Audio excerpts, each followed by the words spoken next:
नमस्कार दोस्तों, हमारी आज की इस कहानी का नाम है महंगी साड़ी। बड़ी बहू, कल मिनी आ रही है, सगुना से कहकर उसका कमरा ठीक करा देना। जी माँ जी, जानती हूँ। मालिक काकी को भी कह दिया। और कल लाल गुलाब उनके कमरे में फूलदान भी लगा देंगे। सास के प्रश्नों का बड़ी बहू ने जवाब दिया कि मनोरमा देवी के 3 संतानों में मिनी सबसे छोटी है और दोनों भाइयों की लाडली थी। माँ के साथ उसका बहुत स्नेह था और इसीलिए उसकी विदाई के बाद माँ अकेली न हो जाए, उसने पहले ही दोनों भाइयों को घर में स्वागत किया और फिर सम्मान से अपने घर में ससुराल से विदा किया। विदाई के समय सब गले लगकर फूट फूट कर रोई थी, लेकिन संतोष था कि उसका मायका उसका छूटेगा नहीं, क्योंकि ससुराल भी इसी शहर में था। कुछ महीने बाद मिनी के पति का तबादला दूसरे शहर में हो गया। उसने सोचा, शहर की दूरी क्या होता है, दिल में तो कोई दूरी नहीं है। फोन पर सभी की बातें होती रहती थी। दोनों भैया की बारी बारी से आकर बहन का हालचाल पूछ लिया करते थे।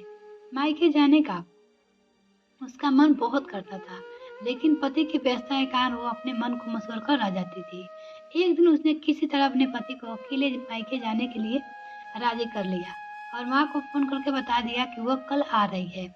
उन दिनों उसमें जाकर शॉपिंग भर के की। अपनी माँ दोनों भाइयों सहित भतीजे भतीजियों के लिए बहुत सारे उपहार खरीदे।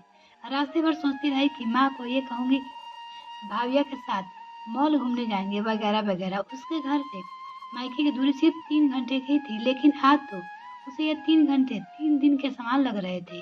ऑटो रिक्शा से जब वो घर पहुंची तो बुआ बुआ कहकर बच्चे उससे लिपट गए।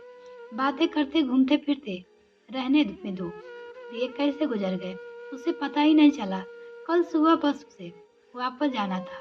विदाई में भी माँ ने भी उसे प्योर सिल्क की साड़ी दी और उसकी पसंदीदा रंग की थी। साथ में कान में पहनने के लिए एक जोड़ी टॉप्स भी उसके हाथ में रख दी। भाभिया ने भी साड़ी सहित कुछ अन्य उपहार उसकी ट्रॉली बैग में रख दिए थे।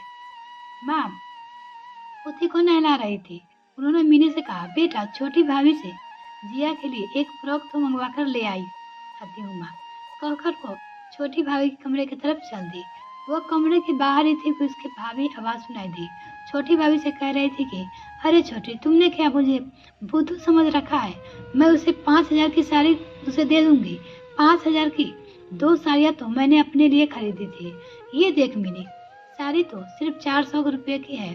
बस मैंने अपनी साड़ी का प्राइस निकाल कर उसकी साड़ी के प्राइस टैग से बदल दिया।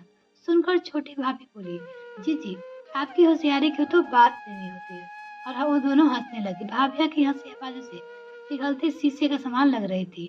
नम आंखों से वो लौटे पाए अपने कमरे में आ गई। भाभी की दी हुई साड़ी देखकर सोचने लगी कि उसने तो अपने मायके को एक टूरिस्ट प्लेस समझा था, लेकिन इसका मायके में तो महज एक प्राइस टैग है। मिलते हैं फिर नेक्स्ट वीडियो फ्रेंड, तब तक के लिए bye. Thanks for watching this video. तो अगर मेरे चैनल को अभी तक सब्सक्राइब नहीं किया तो प्लीज मेरे चैनल को जल्दी से सब्सक्राइब कीजिए।